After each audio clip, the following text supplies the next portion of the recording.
I'm happy to be here. I'm happy to share this piece with you. I think I don't have a whole lot to say that's not already living in the poem. The one thing that I do think is interesting is that, and I'm sure this won't be revelatory for the women in this room, but it is revelatory for people to understand and have to reckon with how much we are and how vast we are and how possible we are. It's interesting, like, to watch someone, you know, when their paradigm shifts because you show up as yourself. And so I'm really happy that this is happening. I'm really glad that Chantal is who she is and that she shows up in the world the way that she does.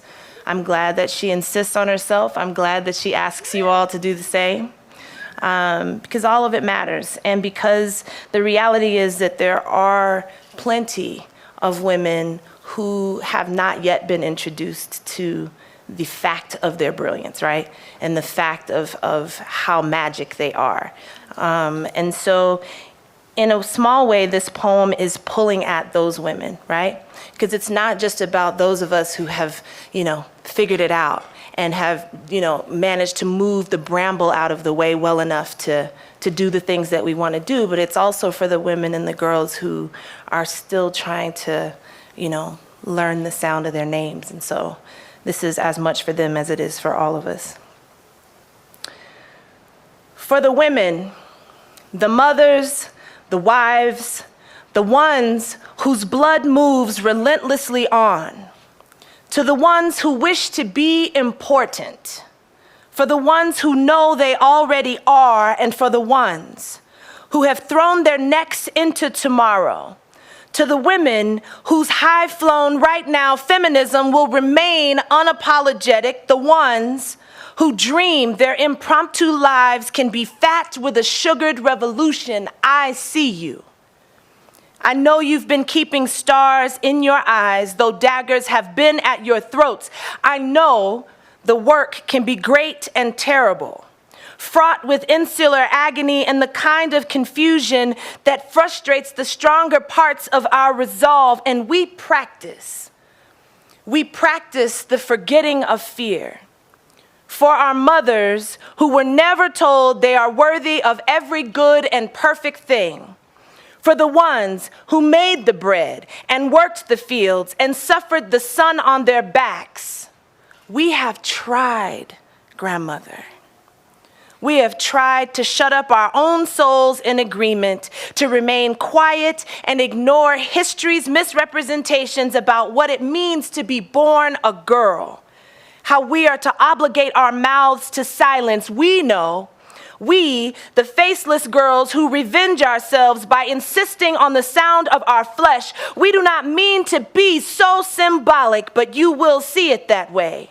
We do not mean to tip the awkward balance of who should have and who should get and who should be. We mean only to exist on our own terms, in our own handwriting. We have felt our bones reconstitute themselves to totems, stretching out past the margins of our own delicate soft. We, the terrified ones, because who is not afraid of using themselves to the hilt, of being so tender, so used and unused at the same time? Who is not afraid of knowing a wild hunger, letting it keep residence in our bones and behind our teeth? What woman is not afraid of becoming a wolf, to go looking for herself in resistance to her own destruction? We, with our absurd faith that all of this has been a rehearsal, some strange experiment in sometimes suffering.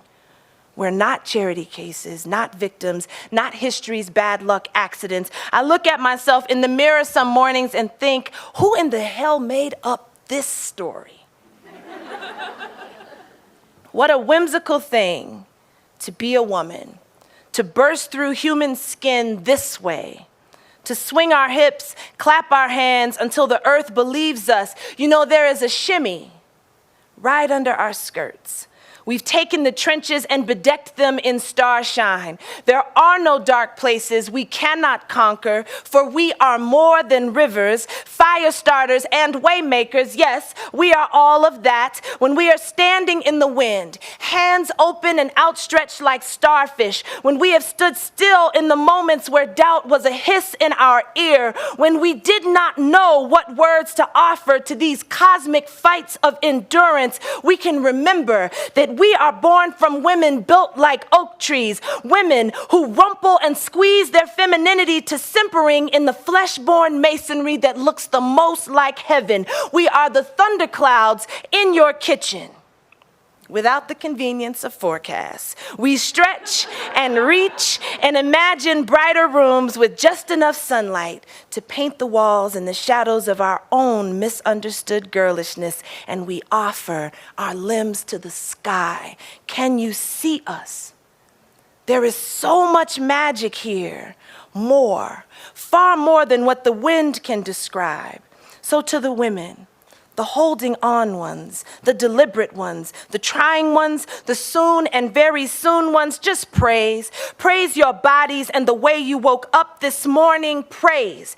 Praise the miracle and the mess. Praise the language you were born with and the ones you are learning. Praise the opening of the gate. Praise the girl you were and the woman you are.